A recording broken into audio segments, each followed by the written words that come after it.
Hello, everyone. Welcome to HITalks podcast. I'm your host, Syed, and this is a podcast where we talk to business executives, industry leaders, and thought leaders to chat and share their story to help you craft yours. Today, we have Jamie Dunne, the director of Hayes in Cyber and Technology Division, and he'll be sharing his story how he came to Canada in 2019. He has made significant strides. He started his career just with humble odd jobs, and over the years, he got a role at Hayes as an account manager. Within 4 years, he became a director, which is pretty darn impressive. So I'm super excited to be with Jamie today to get to know his story. Welcome to the show, Jamie. How are you doing today? I'm not too bad, Syed. How are you going? I'm doing fine. So as I have said in the introduction, I'm super glad that you took some time out to be here with us. I'm sure the audience and listeners will gain tons of value from your experience and your stories. So why don't we start with some rapid fire question just to Sure. get things going? So tell me about your favorite vacation spot. It'd have to be Mexico. Nice, Nice. sunny, cheap, good tequila. Definitely Mexico. Perfect. Hits all the desires. What about favorite book that you are currently reading or have read? Yeah, that's probably very cliche of someone in sales, but Never Split the Difference. Chris Voss, the FBI negotiator. Excellent. So took a good few takeaways from that one from reading it. Perfect. What about your cuisine, favorite food and cuisine? Probably Thai food, to be honest. Thai food, Yeah, yeah. I since moving to recently got Canada, got into into Thai that. food. Yeah, it's good, isn't Yeah, it? it's pretty. I love it. My wife been taking me every week to a Thai room grand, and we Nice. we love it. What about any popular figure you would love to have a dinner, and why would that be?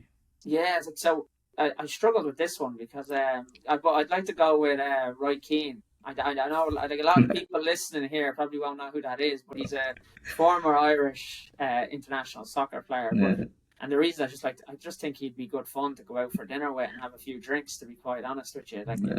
I know a lot of people would say political people and stuff, but no, definitely Roy Keane. Exceptional leader as well for Yeah, his days at Manu.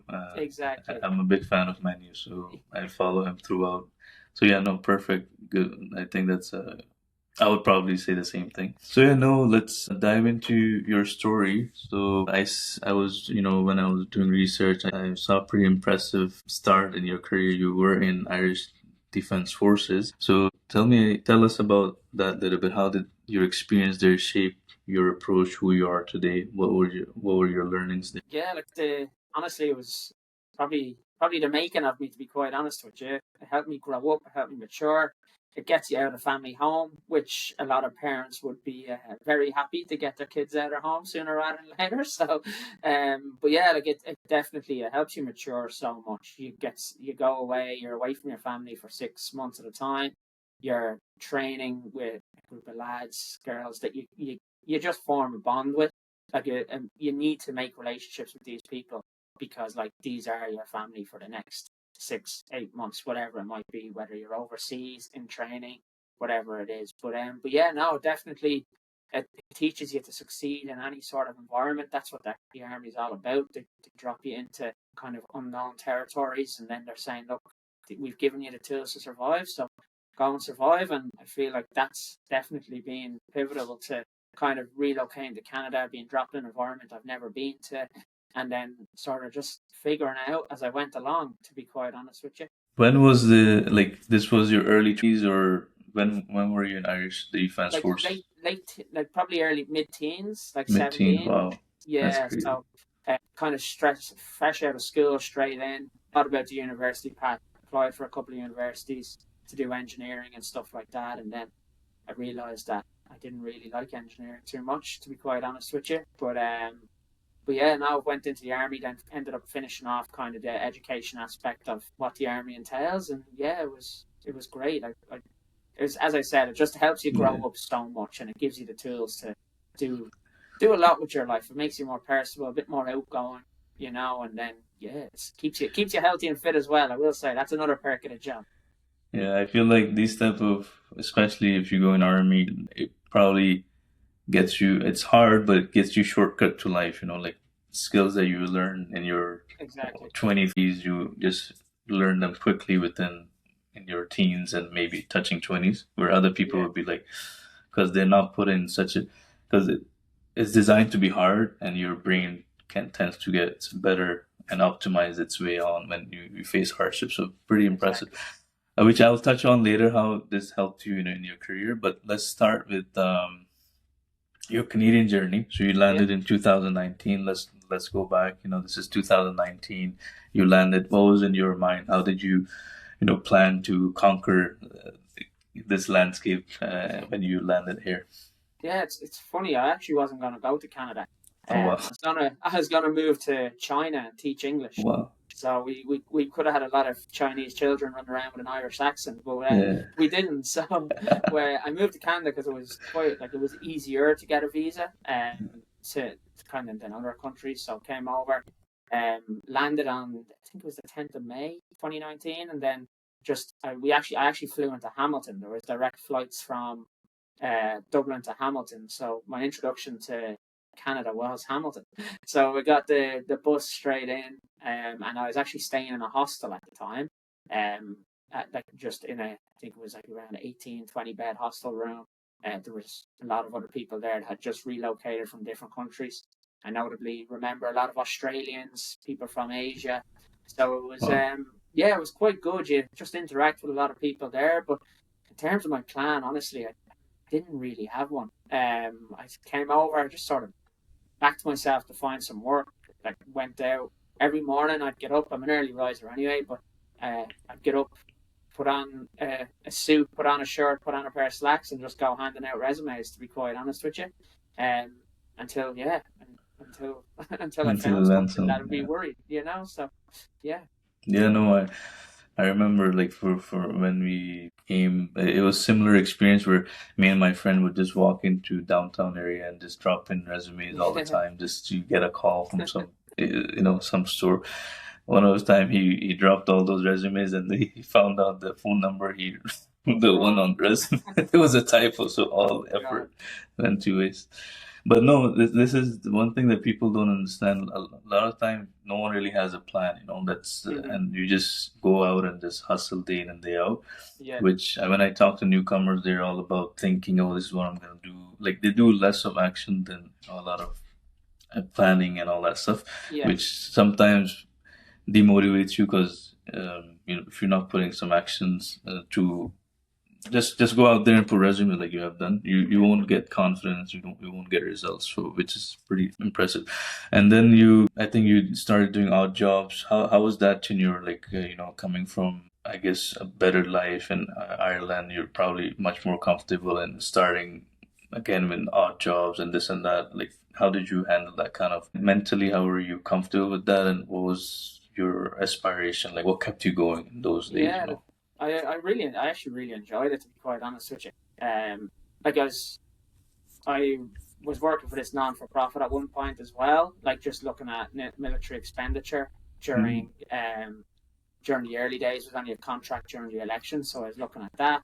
Then I was out doing a bit of labouring, like underpinning, like digging out basements and stuff like that in the cold and whatnot. It's not too bad, but I'd rather kind of be sitting in a cushy office is what yeah. we do right now. But yeah, like the honestly, I really enjoyed it. I kind of miss the aspect of manual work, Yeah. despite me loving my job right now. There'd be like, especially when the weather's nice. It's great when you look out your window and you see nothing but sunshine. But when there's snow out there, obviously I probably don't have the same feelings. But I I do. I genuinely miss sort of that, like going out, doing a bit of like laboring, going home, Mm. getting up, doing it again, and yeah, it's just kind of hard work. But yeah, it's something I really enjoy and something I probably deep down really miss. You know. Yeah, no, I feel the same. Sometimes you like looking at the screen all day and this and that, it just gets to you and you just Mm-hmm. wanna Oh, be 100%. out there. Yeah, And exactly. yeah, no, go ahead. No, no, go ahead. No, I was saying like how long was this duration of you doing odd job? I think you did soccer coaching as well. Like was it like when 2019 up till how many years were you doing that when till you landed at Hayes? I actually wasn't doing it too long. Um, I was doing the soccer coaching while still working at Hayes because I actually just enjoyed soccer coaching. Like it was with North York Academy, Brian over there. He's a great guy. He's a great coach as well. So anyone that does have any children that are interested in going into soccer, definitely hit up Brian. He's brilliant at what he does. But yeah, I started in Hayes the end of November. So from May till November, I was doing random work basically, So not I got lucky. I found it quite quick, but you kind of in that space you bounced around a lot of work, interviewed a lot of places because it was just yourself. Like people, they say they have work for you in construction, and then there's no work. Then you get let go. Then you have to find more work. So especially winter days, you get let go, and the cycle. Exactly. Yeah, you need to figure out what to do for like majority of the time is winter. Only construction happens in summer, and then you're off. I know, I get that. And I mean, I would probably talk to you about the soccer coach and stuff after, because my son, I'm really interested in him. I was looking into different soccer schools, so it's good to know. So we'll see. Maybe Brian can help us there. Yeah, definitely. Okay, and when you look back, there must be some, I know you were not going with any plan or anything, but you must have some habits that daily habits that made who you are today during these times when you were, just hustling and all that. What would you say about like any habits that you can share people who are in this stage, whether it be, early riser or hitting certain targets in a day, like dropping 50 resumes in a day, or like what was your daily tiny habits that you're building up that were your goal at those days to hit the targets? Yeah, so like as you said, like I am an early riser. Even now, I still get up at around 10 to 5 a.m. just to kind of start my day.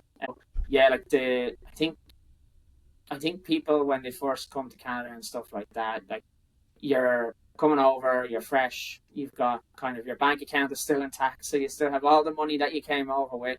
But that you quickly see that dwindles away, and I was quite cognizant of that. So like day one, I got off the plane, I went literally got my SIN number, got my phone. The next day I was up at 5 looking for jobs again because like at the end of the day your money does dwindle a lot when you're looking for accommodation, you're new to the country. So I think if I was anyone, I'd say make sure that like you're not picky in terms of the work you do, because that's the benefit that I had. That if someone said, Jamie, do you want to go and underpin this house? Do you want to go and like put up this clean room or drywall, whatever it might be? I said yes, as long as it was paying me to do it. So I think a lot of people can be a bit picky in terms of what the work they pick up. And then before they know it, they're kind of behind the 8 ball and they haven't got enough funds to continue to stay in Canada, and then they end up feeling like a failure, which then is a catalyst to everything else. But yeah, no, that's I think the best traits I had was being up early before anyone in that hostel room, and making sure that when I was out there that I was trying to get the resumes in, and if someone did call me, I always said yes. I'd go there no matter where it was, whether it was interviewing in North York, Brampton, Scarborough. I didn't care. I'd make sure that I got there in time for that interview. And I feel like this is where, I mean, I could be wrong, but your military mindset and training comes in place where you were just really, you didn't really care too much about the output. You're just like, I just need to hustle, wake up early, go out and, get, just get hustling. Just whatever day comes, you just do it. If you have an interview, you go there. If you have a, whatever opportunity knocks at your door, you say, okay, let's get to it. So a lot of people, they tend to, which you're right, like they tend to be picky, or they just say, oh, I'm more of back home I was a designer, so I cannot do this. I'm looking for this type of role, which unfortunately in Canada you have to just do everything till you kind of like optimize your scope, like you can niche down what you can get into, which is where I want to get to with you. So you're doing all this for a couple in a short duration, then how did you figure out that you would, I assume you had no recruitment background or this type of background before. How did you end up at Hayes? Like, what was your thought process there, and what did you do to get here? Yeah, Just starting off. Yeah, of course. Like I don't think anyone grows up wanting to be a recruiter. Well, very few people grow up wanting to be a recruiter anyway. Yeah. Like a lot of people, I kind of fell into the industry. Mhm. I was playing soccer again, football. Soccer has been very good to me, but one of someone at the soccer club actually worked for Hayes at the time and recommended, Nice. said maybe you might be actually good at recruitment. And I said again, that mentality of just saying yes to work kind of paid dividends, because my mother back home in Ireland, she was in HR and recruiting over the years, and I never really knew what it was, to be quite honest with you. I just knew that's something my mother done. But yeah, again, that mindset of just saying yes to anything that I thought that I could try and do it, and that's how I kind of got into it. Someone just said come in for an interview, done the interview, and then yeah, it went well. So, but yeah, that's, as I said, I just kind of fell Yeah. into it. It wasn't like I came over here to be a career recruiter or anything like that, because but yeah, that's pretty much it. I wish it was more exciting, but No, but that's literally how it happened. this is the reality. That's how things happen, you know. Like Yeah, the best thing you were trying to do without knowingly is you were connecting with people, like joining the exactly. soccer club, for example. A lot of Hmm. people shy away from joining these type of clubs when they come to Canada, or they think that's their last priority. Let me get the bread home, and then I'm gonna look into these things.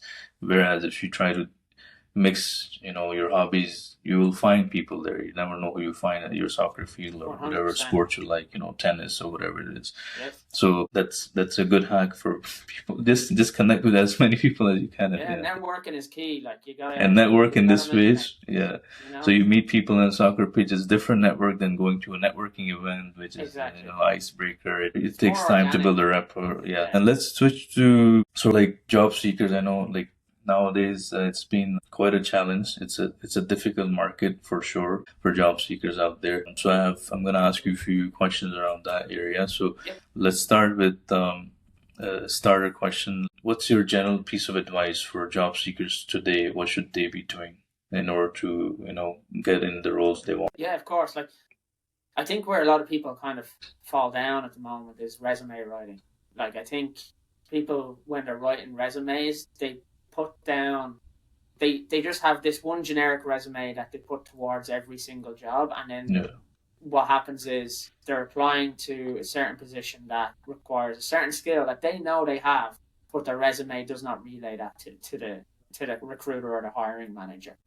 Does not get you kind of a foot in the door, and that's what a resume is to basically yeah, get you the foot in the door.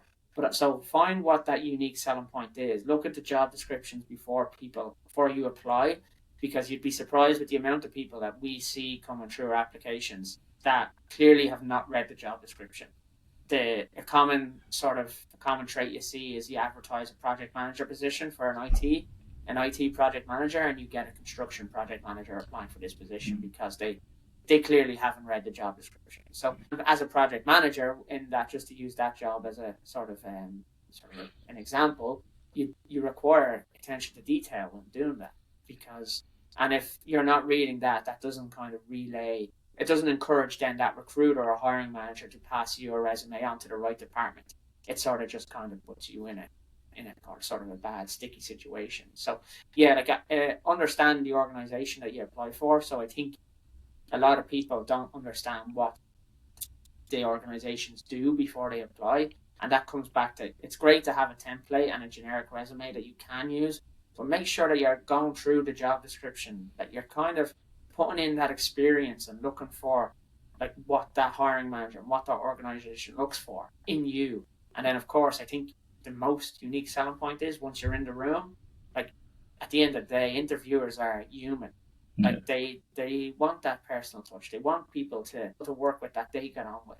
And I think we all forget that. I think we all forget that this is an interview, because at the end of the day, you're interviewing the client too. If you're a quality candidate, you're interviewing that client as much as they're interviewing you. If you're a good fit for them and they're a good fit for you, great. But I think the understanding what people's USPs are on paper, and then leveraging their personalities when in an interview to get that through. mm, Like, don't over explain stuff, but explain stuff to people what you've done over your career that is applicable to the job. I think storytelling is the best skill you can learn. And if you can understand and tell a good story about where your career has taken over the years, then you'll do well in any interview. So I'd say hone in on sort of upskilling yourself in storytelling, because a lot of people find it quite difficult. So try and tell a story about who you are, humanize yourself, and then talk about the technical aspects of the job that you have, the skills that you have that are applicable to that. Perfect. And how important, and this question, like even I get confused sometimes, but I wanted to know your opinion. Like nowadays with LinkedIn and all these tools, you can develop your own brand, and but it takes a lot of time to do that. You know, you have to post every day or like whatever, yeah, Twitter and X and all that stuff. But does it really work as someone on your side of things? Do you really appreciate if someone is putting time into personal branding, or you don't really? It's not that really important. Like, what is the verdict on you on your end on these things? Like personal branding, you get mixed opinion throughout the web, and different people say different things. What's your take on that? Yeah, like for me, I don't think anyone does enough of it. I think all need to do more, because at the end of the day, we all work for these big corporations, we work for these organizations, but it comes back to people working with people, you Mm. know. So at the end of the day, like when I'm looking for a candidate, or a client is looking for a candidate, or I'm even looking for a client to work with, like yes, we want kind of good logos, but at the end of the day, you want someone that's good to work with, you enjoy Mm. working with them. But again, it comes back to just working with people. Like you need to, like people need to understand that if you're out there and you're putting your brand out there, develop your LinkedIn, share things that you find interesting, not that your organization is pushing on you to find interesting. Because at the end of the day, the LinkedIn is your own personal social media. That is your network, and it's your network to grow. That LinkedIn will still be your profile, whether you're at whatever company you will be further down the line. So invest time in LinkedIn, in my honest opinion. Also, from a kind of recruitment perspective, like for me and for hiring managers, it helps us to verify who people are. Because if someone's active on LinkedIn, you can see that this person's a real person, this person is interested in XYZ, they have done XYZ, because here's public information that they're sharing. Where a lot of, like especially in the technology space at the moment, where there's a lot of fraudulent candidates going around. So a lot of fraudulent candidates. So this helps you be authentic and real. You know, not just that cookie cutter resume that's sitting there and has the exact same experience as everything else. So the idea is definitely to build your own personal network, build your own personal brand, and remember that you're the employee, that you're a brand that people want to hire. People want to hire you, not the companies that you worked for in the past. That's just obviously an added bonus. If you've worked for Google, Amazon, whatever it might be, they build your brand, don't build Google's brand. They have a team that does that for you. You know, so look after yourself. I certainly agree to that as well. In this, like sometimes, a lot of people, it's a popular opinion, but a lot of job seekers don't implement it because it takes a lot of time. Like when it comes to personal branding, and you touched on tailoring your resume part, what's your opinion on how big this plays? Like if they study the company and they try to know what the company is all about, maybe spend like 15, 20 minutes about if it's a public company, then you can see a lot about it. But if it's private, you can still learn a lot on their website and whatnot. Do you think, like when I talk to job seekers, they say like it's all about numbers game. I'm not going to spend too much time on doing all this stuff. I mean, they would do it, but it's just not practical. Let's say you want to apply to 100 roles, you're not going to read upon 100 companies, and it's just too much work for them. But in your opinion, does it add real value if they do it and then they apply, or it's not that much of a difference if they tailor the job to, for example, a construction project manager example, they're tailoring the job to the job description, the resume, sorry, to the job description, not learning much about the company and all that. They're just applying. How big of a difference would that play? Like, it's how important it is to just study the company as well, in your opinion. I think it is quite important, because like just to use a construction project manager for example as well. Like if you're, let's say you've moved over here from Saudi, and the climate in Saudi is quite hot, but the climate in Canada is quite cold. It's hot and cold, where it's not as consistent as it is in Saudi. So the materials that you use in Saudi are going to be different to the materials that you use over here in Canada. due to kind of the external temperatures and whatnot. For all the hiring manager knows is that, okay, you've come from Saudi, you haven't used this material, that material, or whatever it might be, but yet you've done a project in Norway for this Saudi-based company that was required you to use cold materials that can withstand cold weather. Then, but that's not written on your resume, but on all the hiring managers see the Saudi. So I would encourage people to put down, if they go on there and it is like you have done projects in different countries, but it is a Saudi-based company or whatever, Irish-based company, English-based company, whatever, put that down. Like put it down, because you don't want to eliminate yourself because someone thinks that you've only worked with certain materials or certain tech stack, whatever it might be. And a lot of people do eliminate themselves based off that, because it comes down to, again, people apply for volumes amount of jobs. And of course, it's a numbers game. The more you apply for, the chances you get is higher. But if you put out quality applications and your resume is kind of tailored towards your experience, once you've done it and the job description says it, put it down there. Like, don't shy away from it, because some organizations don't use recruiters, and this is the benefit of using a recruiter. If I see a project manager that's worked in IT, I'll normally make sure I call them to see if they have that experience. And if they say, yeah, I have that experience, we'll talk in more detail about where they've done this. But some organizations, you'll apply to them directly, and they'll filter through your resume through a keyword and whatever sort of HCM they use, and then that'll come through as, okay, that person hasn't got X experience, that's eliminated. So make sure you are putting down the experience that is applicable to the job you're applying for. I always think quality over quantity it's more work in terms of getting the applicants out. It's not as cookie cutter, it's not as quick, but you will get more hits and you will get more conversations. And then once you're in the room, use your skills, use your personality to sort of make those connections with the people that are interviewing. Yeah, and I feel like this approach also kind of gives you an idea of like would you last long in this company. Your turnover tends to be less for the company and yourself. You don't job hop, quicker because you took your time, put in a lot of work to make your resume, personal branding, knowing about the company. So you know what you're really getting into, and you'll probably stay there for long term. At least, mess up your career in the long run if you're putting the quality work rather than quantity. Yeah, you got the job and then you find out, oh, I don't like the XYZ here or whatever. So no, that's some great points. In terms of, especially right now, it's cooling labor market, that salary negotiation it's not how it used to be in COVID days where it was employee, calling the shots, and it has, a little bit shift towards employer now. What tips can you give them to negotiate best salary in the current? Of course, yeah. And you're right in saying that post COVID, everyone was just asking for whatever they wanted. Software developers asking for, with 1 year experience, asking for 120,000, 150,000 and getting it. And now, unfortunately, those people have now been laid off and they're struggling with the concept of salary negotiations.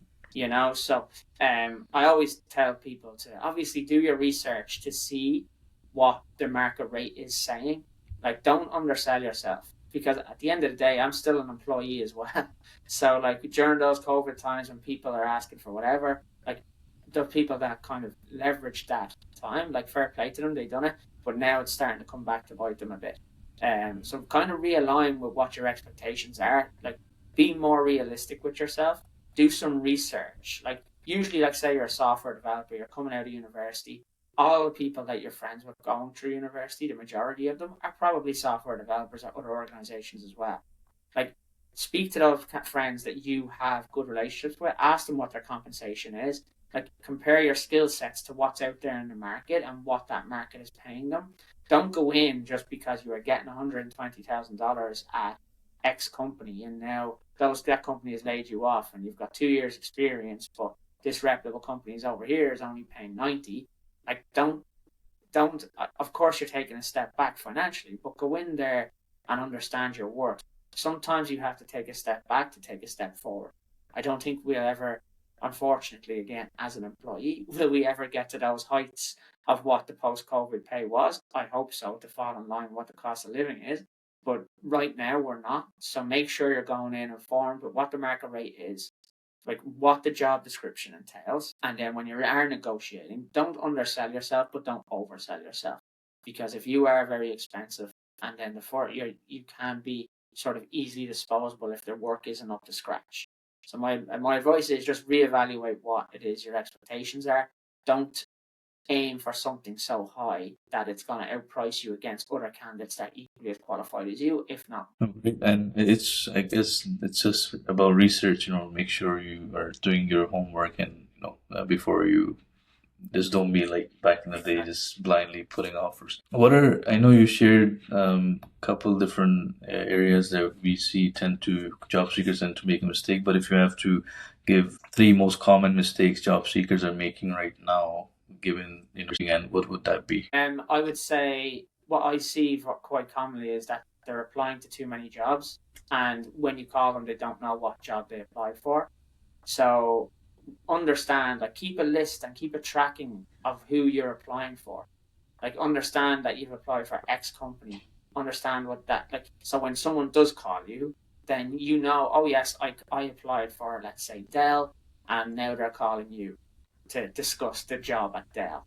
Whereas some people are making massive mistakes. They're applying for everything. They'll get a call, and that's a turn off for recruiters and hiring managers. That, okay, hey, how's it going? Did you apply to, let's say, whatever job? And they say, maybe, and you're like, okay, you're clearly not that engaged. So I would recommend maybe like keep track of what you're applying for. So when someone does call you, then obviously you know what it is. And if they do call you, I'd say, look, and they do start speaking about a job that you apply for, maybe hang up. Say you're busy. Say, look, hey, how's it going? I'm busy. Then go look and say, hey, can I call you back?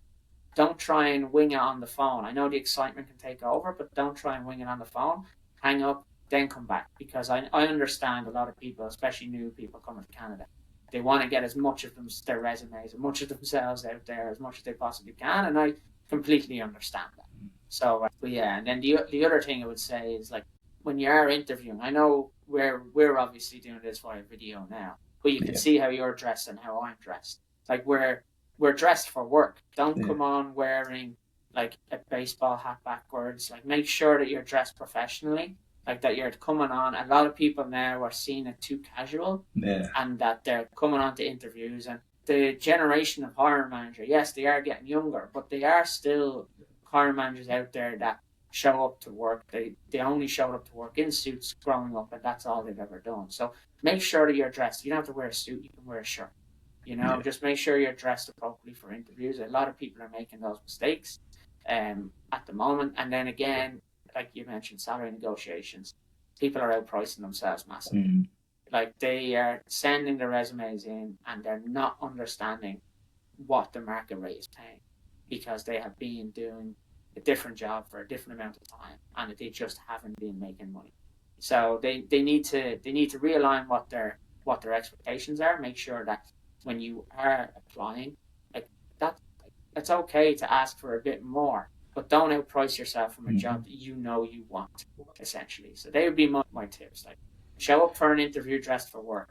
That's the basic minimum. Yeah, no, I agree with that, because the other part of this thing is, like, you probably face it too. Now we have too many applicants for each and every role, so 100%.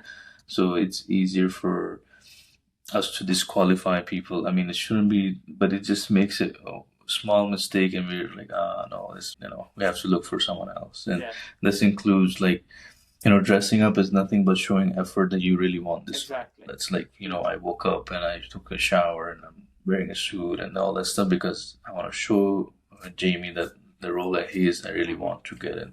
So that's the intention behind it, But I completely agree with that. And another thing as well, Syed, would be, like, make sure people are, like, proofreading their resumes. Like, I understand a lot of time English isn't their first language, and that's okay. But make sure you're proofreading your resume, because especially if you're going into those functional project manager roles where, like, it requires you to be a strong communicator. And even now, like, the days of being a software developer sitting behind a computer and just coding and not being able to interact with the business, those days are starting to slowly but surely move away. Like, they want people that can interact with the business. And if you can interact with the business and be a strong communicator, that is perfect. So make sure your resume shows that. Proofread you read your resume, like communicate, whether it's punctuation, spelling mistakes, anything like that. Run it through an AI. Yeah. Use I was just gonna AI. say that it's It's so gonna easy now. help. It can help. Do that. Like I'm not just make sure when you're in the interviews, then your communication skills are shown exactly the same as what's on your resume. So, but yeah, the spelling mistakes is another big one. Yeah, no, I mean it's nowadays we don't even have an excuse. You have so many AI tools Exactly. that you don't even Yeah. need. You can't say I don't have time. You just copy paste and Yeah. just polish this. What about the students? I see a lot of summer students struggling. Like even downstairs in my office, there's a cafe, and every other day I see a bunch of students going in, and there's just too many. I don't know what the situation is, but they're struggling to get the summer roles. And this type of, and most of them are newcomers as well, and mix of the and local and Canadian people are also struggling, and then they have additional pool of international students, which is also making competition really fierce for Yeah. local Canadians. So in this scenario, what are your tips to to help them either get a role or start something Yeah. entrepreneurship? What would you say? Like, what should they be doing to maximize this summer? Yeah, of course. I think it depends what type of summer they want. So, like, if they want a fun summer, then obviously, like, go look for a role in like a bar or like something like that that can kind of give you that flexibility to go out with your friends because not to sound old because I'm definitely not, but like the summers are the best times. Breaks in like in from school and stuff like that, they're the best times of your life. So make sure that like you are having a good time if that's what you want. If you're struggling to find work and you still want to stay on the career path and the career train and it's getting a bit kind of late in the tooth, try and again like make sure like you get like, people move here and we don't have LinkedIn, offer up your services if it as a work experience and then get a weekend work, like because I understand it, the volume of students out there that do apply for say co-ops, they might have partnerships, these corporations might have partnerships with universities, they apply, they get in straight away, and then obviously with kind of us being immigrants and whatnot, we don't have the network to leverage our say our parents network as well, that say they're working for a company and you can go on there and be an office admin or whatever it might Yeah. be for the summer. We don't have that. So offer those services maybe up for free. Like go in and say, look, can I get work experience in here? Can I just do some sort of like just something to pass your time? It doesn't have to be every day, but show that you're eager, show that you're willing to just do work and go above and beyond to get that job. But like in terms of like if you want to have a good summer, make sure then obviously you're applying for other jobs like bars, restaurants, stuff like that. You'll make good money doing that. Set you up nicely for the college year to focus on your studies. But if you want to stay in that career path, try and leverage your network. Try and leverage your friends' network, and keep it like if you can apply for positions like without like show that you're eager to get the kind of the pay, the reduced pay rate for yourself, whatever it might be. Because if you can, great. Oh, perfect. Especially like unpaid roles. A lot of people I know, finance is a big part, but sometimes in during these type of economic downturns, just I would say like what you're suggesting as well, if you can just get into an industry, if they're not even paying you, just get in, because when the things get better, you'll be the first in line to whatever openings or Mm-hmm. things. So that's some great points. In terms of, let's talk about your expertise and advice towards our industry peers who would be listening to this pod. What would you say is biggest challenge you face today in the technology talent market, and are you addressing it? Because back in the day, you had a lot of applicants in tech and this and that. I mean, there was a whole different ball game where people are asking absurd amount of money and this and that salary. It was crazy times, and now it's a whole different ball game with Yeah. different things are going. So, how are you facing it and addressing this? Yeah, like I think technology as a whole, I don't know if it's facing as much as a challenge. I think the technology industry is facing a challenge, the likes of Meta, Facebook, Google, all those. I think that industry has taken a bit of a hit in terms of like employment, but it's also sort of those organizations are just resizing to what they were pre-pandemic. So like I don't really, but yes, they've overemployed people, they've hired a lot of people, and now those people are now on the job market. which they have these fancy logos on their resumes, but also their idea of compensation is skewed. And I think that's what's happened, just kind of back to the previous question as well. But in terms of like facing the market at the moment, there's aspects of the market that are hotter than others, and cybersecurity and GRC is probably where it is at the moment. Like I don't know if your company was hit by it, but obviously Microsoft was down last week. There was obviously a worldwide breach in the UK as well. Like, but our company wasn't. As well, touch wood, we weren't actually impacted by it. So like people need to sort of invest in security. I think if there's a talent shortage out there for organizations and for people, like focus on security, go towards security, help your companies and your clients diversify their technology team, because you'll see over the last couple of years, cyber sat within technology, like IT, cyber was IT, and now you'll start to see companies splitting them.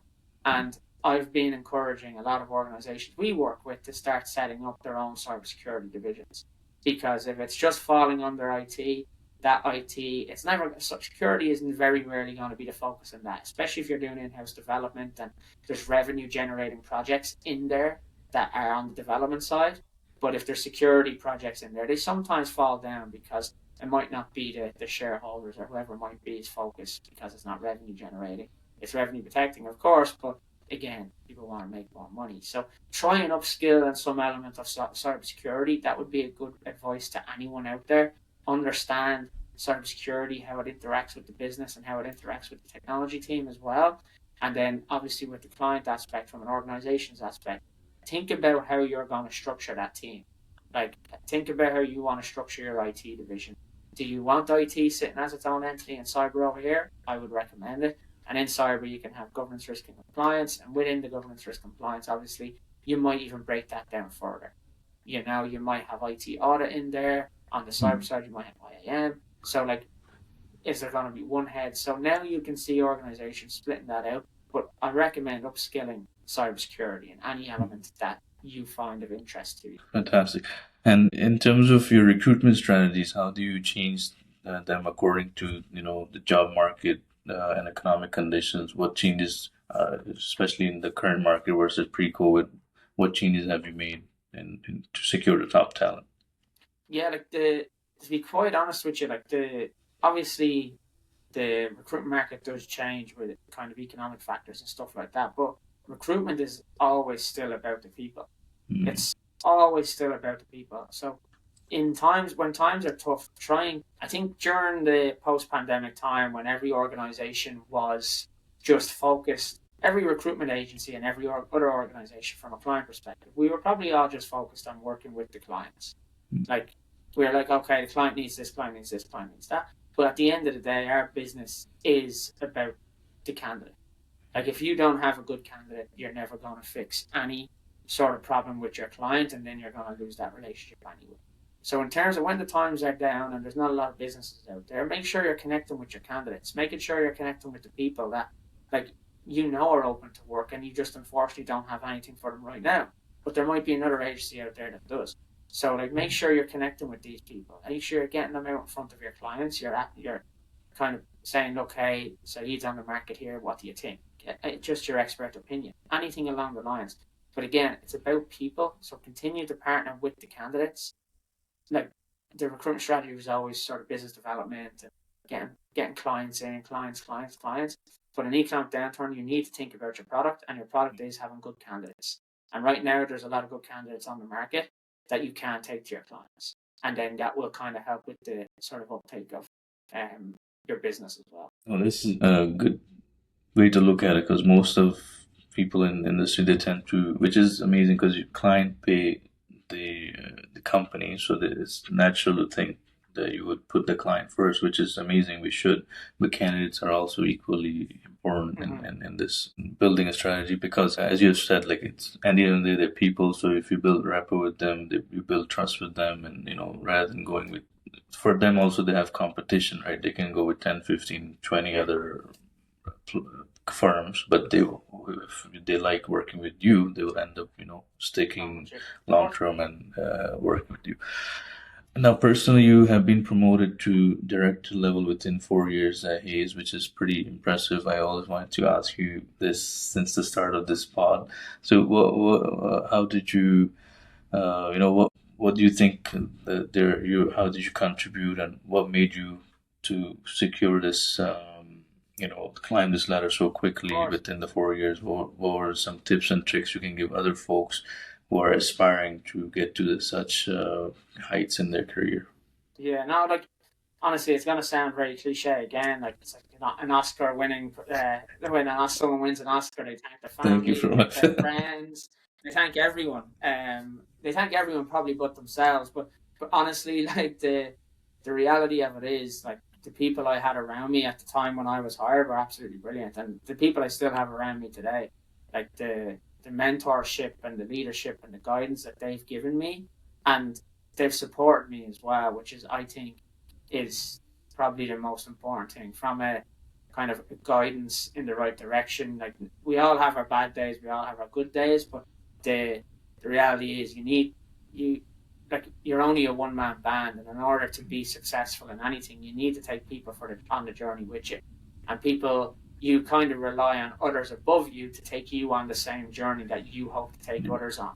So I've been lucky that I have been taken on a few journeys with a couple of senior people, and they've supported me and they've helped me progress, whether it's as a manager, as a salesperson, like or just even as a person. So but yeah, I think that's helped me massively.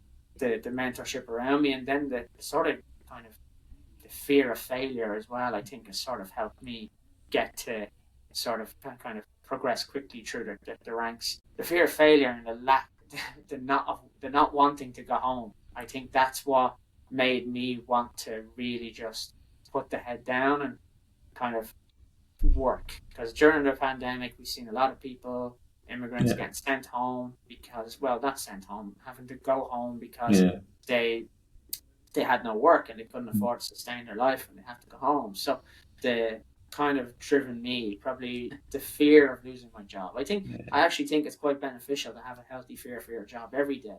Like I think sometimes complacency breeds sort of actions that aren't in the best action for yourself. Where like if you kind of strip that back and you're coming in, you're like, I need to keep this work, I need to keep this job, and I'm gonna work. So it's like a mentality of like a mixture between having good people around me and probably the healthy fear for my job, to be quite honest with you. and it's interesting how you say fear of failure. I think it puts you out of the comfort zone. So day by day, you're probably like hitting those things Yes. that were helping you grow within your role. So you just want Yeah. to conquer new territory and just keep growing and being an asset to the company or your team or whatever, so that the reciprocal as you give to them, they tend to give back, that type of thing, which Exactly. is amazing. Um, and what are your biggest lessons so far? In being in a leadership role, and so far, what have you learned? What have you gained that you can share with other leaders who might be listening to this? Yeah, like the think for me was that in our industry, you kind of assume everyone's motivated the same, but then you quickly realize people are very different. What motivates me probably might not motivate you, Yeah, and remembering that with your team and remembering with that with people around you that these are not all the same. So find out what motivates individuals and find out how you kind of tap into that motivation and how you incentivize those people to be motivated by what they're doing. So I think that's a big thing for me is that I learned because I just assumed everyone would be motivated the same. But then another thing would be sort of like leading by example, I think is a massive one. I think a lot of leaders kind of get promoted quickly and they forget how they got promoted. Like what got you promoted was doing the job that your people are doing today. Show your people that you're doing that job. Show your people that you're working and you're in the trenches with them. You'll get their buy-in a lot easier. You'll get their buy-in a lot easier than instead of sitting in your ivory tower saying, do as I say, not as I do. So the best thing to do is get in the weeds with your people and support them when they need it and find out what motivates them. I think that's my biggest lesson is that like because we all have seen leaders in the past where the the leader is sitting on their ivory tower telling us what to do, and I don't know how any of it, what my experience is. The people around me and me, we didn't really respond to that. But if you're in there and you're doing it, and they do let you down, and you're still kind of doing your bit, they're like, okay, well, if you can do it, I can do it, and it's a common goal and a common struggle when things are bad, you know. So I think that's my biggest lesson is that being a leader. Like you touched on motivation, like everyone has different set of. How do you figure that out? Like this person in my team, he like I guess it's working over a long span of time. You figure that person's triggers and try to motivate them in that manner. Like what are some tips on that? Like sometimes I struggle with that with my team as well, Yeah. trying to figure out what gets you going. How can I make this person achieve X or Y, which can help me hit the team goal and overall hit the company goal. Any tips on that you can share? Well,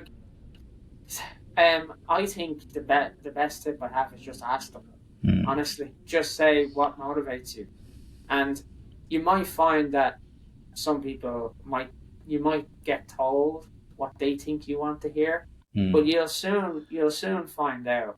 Like you'll soon find out because you'll ask them and then you'll start sort of kind of motivating in that way, then you'll see that it's not really working. But if Mm. you continue to ask them, does that still motivate you? And why does that motivate you? I think the why behind everything is important.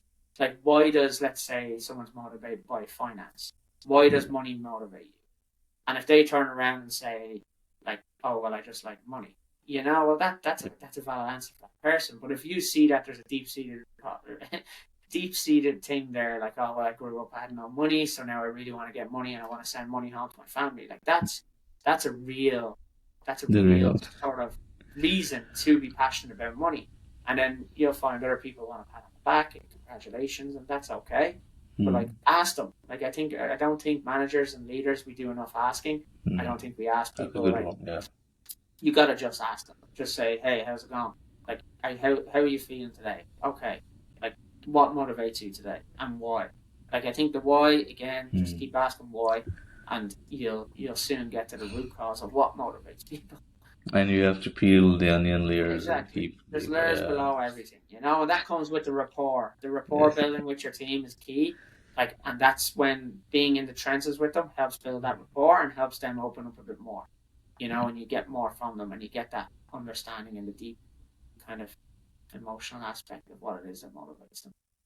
No, that's something I'm gonna take home and try to practice that. In terms of pivots, a lot of people do career pivots, and you have done pretty big couple times. I mean, as much as I read your life from career, from military to coming to new country, from there not sure what to do, then getting into recruitment, like each pivot point, it's pretty significant. If you look back, it's pretty big step for you, even though at that point you were just, I guess, going with the flow and all that. But looking back, people who are trying to do similar career pivots and all that stuff, what advice would you give them to go and or not to go either way? Like if they're in a crossroads right now, what would you say to I would say just do it. Like, don't sit and wait, because like I them? think we all wait for this divine timing, and like that never comes. It's like, I'm sure when they were at home, they were asking friends to move to Canada with them, and their friends were saying, Mm. yes, I'll move to Canada with you. And then before you know it, your friend hasn't applied for his visa, he hasn't applied for this, or she hasn't applied for this. And I think we all wait for this divine timing that never comes. Like, if you feel that you're ready to make that pivot, just make that pivot. But don't half make the pivot. I think a lot of people be like half making a pivot with like a foot in either camp. Like, commit. If you think it's the right call for you, then do it. Like, it's okay if it doesn't go out well. You still have the other career that you had back home or wherever it might be. Like, I took a 1 year career break from the military in case this didn't work out. Like, I'm not an idiot. There's always nice to have a contingency plan. But if you are doing it, go all in. Like, go all in, do it, invest yourself in it, immerse yourself in it, get stuck in, and like try try to find your first response shouldn't always be no. I Yeah. find a lot of people's first response is no, I can't do that, or no, I don't want to do that. Or think of, okay, yes, but why? That's, I think, the best way is, okay, so yes, I can do that, but why? And then if it's right for you, then the why will tell you why it's right for you. And then, whereas like if you just say no, you're cutting out a big aspect of everything, and then you're just not getting what you need. You're not getting anywhere. So think about the why behind it. Think about that pivot. Why do you want to pivot? Are you unhappy in your current role? Like, do you seek adventure? What is it? For me, it was adventure. I wanted to live in a different country. I wanted to see that. Not saying the army wasn't adventurous, but Yeah. living in living in another country and experiencing another culture and experiencing another career, like there's no harm in that whatsoever. So I just say jump in 2-footed, everything you do, and Yeah. then obviously keep an eye on the contingency plan in the background, but you should just commit. No, great advice on that. And last question on this topic. A lot of buzz is going around AI, and Mhm. which is we all know there are some great benefits and whatnot. But I wanted to ask you specifically in recruitment. How do you see it affecting in HR and recruitment space? Do you think like it will take over recruiters' role down the line, or like what are your generic thoughts on AI and HR recruitment space area? Yeah, like it's already started to slightly change how recruitment industry is going.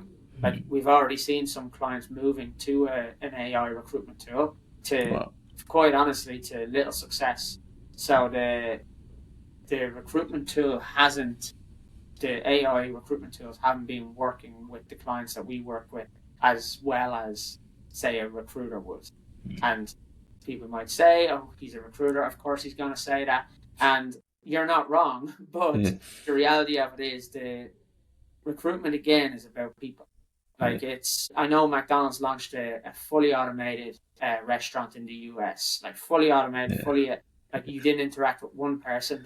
Them restaurants have now closed Yeah. because people didn't want to interact with that. You're Yeah. cutting out a massive demographic of people that want to work with people. That Yeah. human interaction we all probably crave now more than ever because we had Yeah. 3 years of lockdown. So like I do think AI will help recruiters, but I don't think it will ever eliminate the human aspect of it because the reality is like the soft skills, you still need to be able to work with people. And I don't think an AI will be able to give us that soft skills. Like if we were to do personality tests and stuff like that, they'd probably say something over here that my personality is and say something that you are. And for all we know, Yeah. we wouldn't be having this conversation because our Yeah. personalities didn't match up.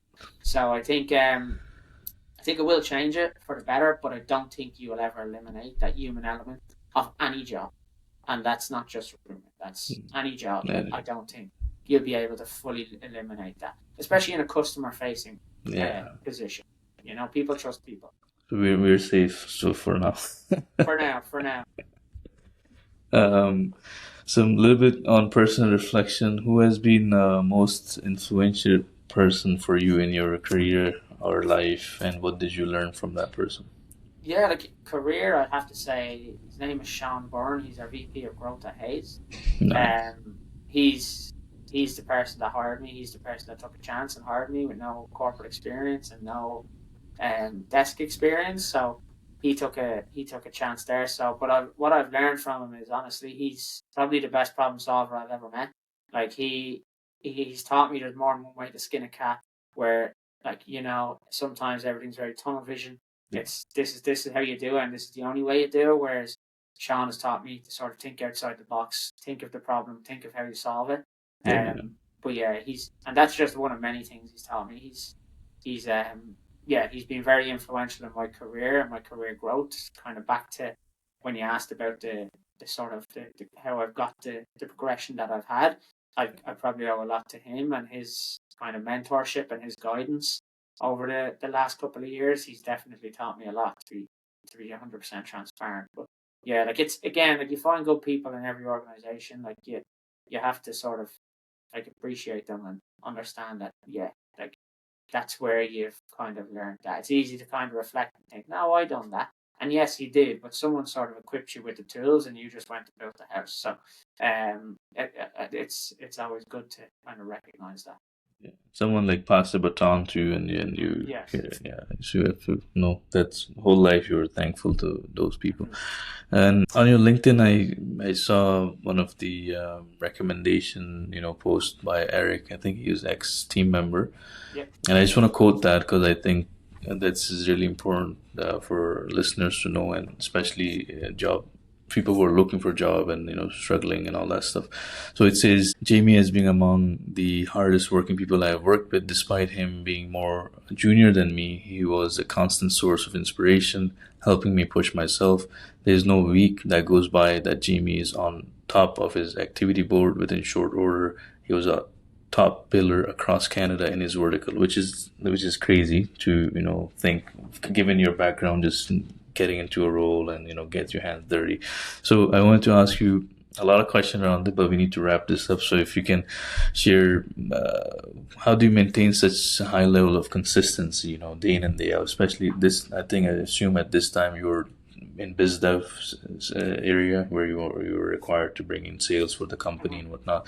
And I see a lot of salespeople struggle with that consistency. It's very you hear like 90% no's during your day to get one or two yeses when you're doing such an activity. So tell me your tips on that. How do you stay consistent?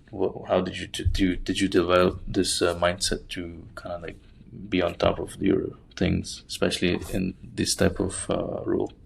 Yeah, like just to add as well, like my role, I'm still in a business development role, Mm.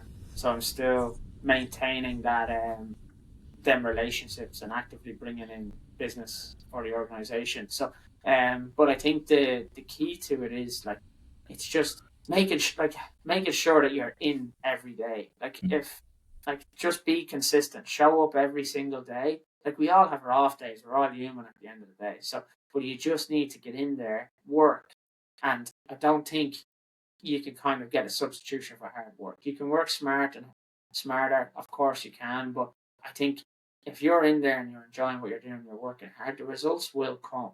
Like remaining consistent, I understand is difficult, but the mindset you need is that I think where I got it from is again that healthy fear for my job. Is that like you kind of have to look around and think of what's happening in the economy and how things are changing and how your friends are kind of you see some of your friends are being let go or you see some of your kind of your family are being let go back home, whatever it might be. Like you just have to remember like what do you want from this career? Like, do you want to just be another employee or do you want to sort of strive and try and help people and try and make change? And I think that's where I get the motivation to show up every day is to just make sure that I am showing up every day and I am trying to better my life and my career. And that kind of what keeps me motivated is the the want to help others have a similar experience to what I had, and like the only way I know how to get that is by showing up and working. So I try and remain consistent with that. And that's what I try and lend to other people is that like if you're showing up, you're working, you're on time, you're doing what's asked of you, you're learning from everyone you interact with. Like not just, oh, this is my manager, I'm only gonna learn from them. Like there's something you can learn from everyone, whether it's good or bad. And you take that and you kind of mesh it all together and you find out what works for you and you run with it. And then the thing that remains consistent is the work. You just gotta be there and you gotta work. And keeping that mentality is key. Is that like why are you here? Are you here to just kind of cash a check and go home, or are you here to sort of like try and cash a bigger check and go home? And that's just the reality of it. And I think it comes with clarity, right? Like you had such a clarity in your why that you were able to pull in and day out, which is hard to do, and I Yeah, think a lot of people struggle with it. But once you get to that level where you're so clear on your vision of life, you know, like what it yeah, takes to do day in day out. I know I asked you a lot of tips on the career, so I'm gonna switch a little bit. Just give me just closing thoughts on any guiding principle or values you live by, just generic rule of thumbs or anything that made you as a person and in your life and professionally, like hmm, some guiding principle that others should also adopt and be true to those to achieve yeah. successful careers. I would say I'm not very overcritical of myself. Like I think a lot of people are very overcritical, and they really analyze what they've done wrong instead of Yeah. what they've done right. So Yeah. for me, it's like I don't really overthink what I've done wrong. Like, it's okay, how do I fix it? It's that Mm. sort of problem solving mentality that, like, okay, yes, this is a problem, but how do we go back and fix it? This is like thinking of how to resolve that problem that you messed up. Don't be overcritical on yourself. Don't bog down. Don't be sitting there thinking it's the end of the world, that nothing's fixed. It's, trust me, like, there's Yeah. very little in a lot of careers, unless you're, Mm. again, dealing with higher stakes, the likes of, like, the military, or like you're a doctor doing a surgery, stuff like that. Those are life threatening. Those are life threatening mistakes. But in Mm. sort of the majority of the corporate world, like, there's very few life threatening mistakes Yeah. that you can make. So don't be overcritical of yourself, um, on the mistakes you made, and then kind of back yourself. Believe that you can kind of achieve what you wanted to achieve. Don't sit back and wait for it. Try and go and get it. Like, and again, that's what I'd give people advice is, don't over criticize yourself. And another thing as well, a bit off topic in terms of voice, but when you're out of office, be out of office. Mm. So you need to, people, like, some, like, it's a bit hypocritical of me saying that, because, like, I would still work, but the the benefit I can see from people that go out of office and be actively out of office, go out of office, like, relax. Yeah. Don't be overcritical of yourself. I think a lot of this day and age, people are always on the phones. We always have a phone. I'm sure my phone's around here somewhere. Like, we're always accessible by a phone. Yeah. Put the phone away. Get a work phone. Put it away. Don't look at it. And then, honestly, don't don't overanalyze your mistakes. Think of how you fix them, and think about, okay, how do I make it better? That's my best advice for me. I think the best way to wrap this up is don't, overthink the situation. Don't go in the, what you call it, analysis paralysis mode where you Exactly. just go crazy, or Yeah. which is great. Well, thank you so much, Jamie, for your time. It's been an honor and a privilege for me to have you on our pod. I know people will learn tons from your insight and what you have shared with us. I assume the listeners can check you out on LinkedIn and Of follow course. your. I know you post a lot of good content around helping people in various, especially newcomer to Canada, Yeah. your stories and your career journey. So I think you'll be open with people Yeah. checking you out on LinkedIn. So, to our listeners, thank you for tuning in to HI Talks. Until next time, keep striving for success and, craft your story. Thank you for having, tuning